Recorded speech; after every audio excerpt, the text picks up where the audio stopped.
March 25th, 1995, he used the following formulas. Therefore, by the authority which Christ conferred upon Peter and his successors, and in communion with the bishops of the Catholic Church, I confirm, etc., etc. And you can read paragraph number 57. And so we can see that Pope John Paul II, in those instances, in these encyclicals, which are usually not the vehicle by which the Pope would use for definitive teaching, he uses a particular kind of language within that encyclical to talk about the fact that he's invoking that authority that is conferred upon him as the successor of Peter. All right, my friends, before we get into any of the documents in particular, I just want to talk about the documents that did come out of the Second Vatican Council. There were 4 constitutions. Let's see, there was Dei Verbum, Lumen Gentium, Gaudium et Spes, Sacrosanctum Concilium. There were 9 decrees.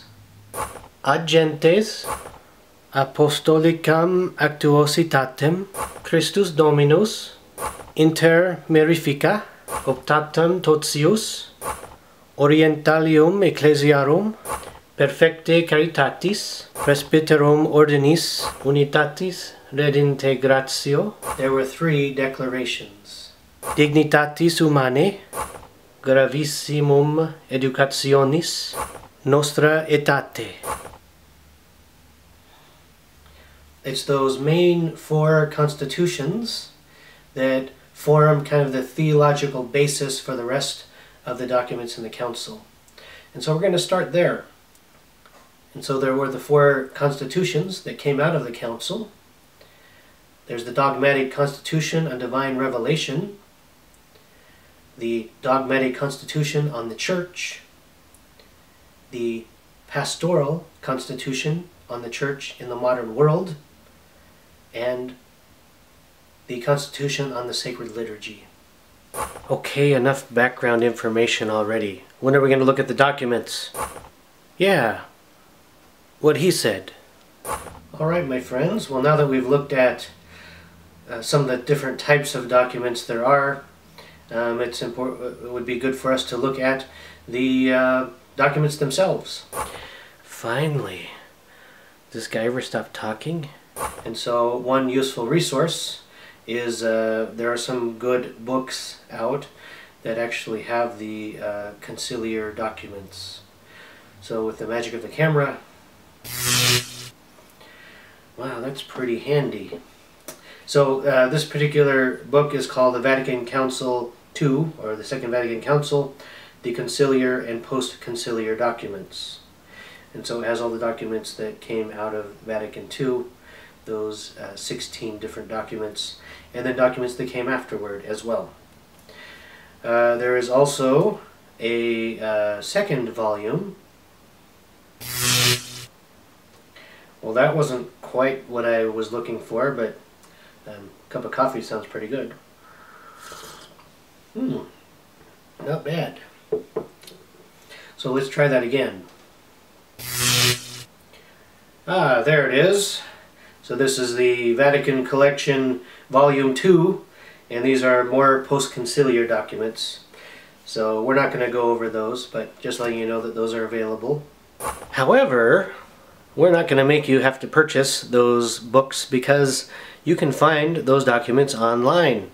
So if you look somewhere down below here, we'll put the link for you.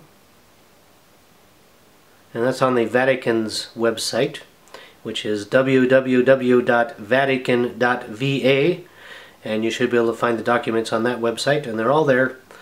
English, Spanish, Italian, Latin, but anyway, they're there for you, and please follow along as we go through the documents. Yeah, follow along! Okay, my friends, we are going to begin looking at the documents themselves, and we're going to begin with the Dogmatic Constitution, Dei Verbum, and remember it's a constitution, which is an apostolic constitution, which is one of the highest documents that are put out. And so it's a very important. And so we're going to look at the four constitutions first, and I thought we'd start with Dei Verbum. Dei Verbum is a Latin phrase that means the Word of God. And it's a dogmatic constitution on divine revelation. And so I won't need this. This is the second volume on the Second Vatican Council, the post-conciliar documents. We want to look at the conciliar documents especially. And just for your interest, there's a book that I have here. I wouldn't expect you to have it to get it, but if you wanted to find some more background information. Alright, well, this is the Dictionary of Fundamental Theology, and within it, it has a good article on the history of the formulation of Dei Verbum. And it was a bit of a history, and it's interesting to look at. Interestingly, this book, this Dictionary of Fundamental Theology, is like right out of the Gregorian University where I studied, and I recognize a lot of the names in there. Some of them are even my professors that I studied under, and so it's kind of neat to have that.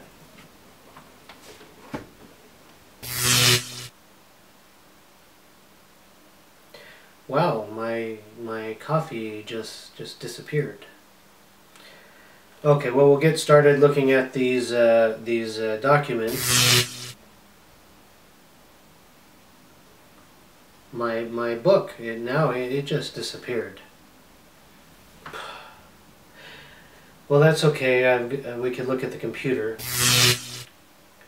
Well, my computer just disappeared too, so I guess we'll have to wait until next week to actually get into the documents. I only have 15 minutes that I can use for each episode for the on YouTube, so I guess it works out just fine. Well, see you next time.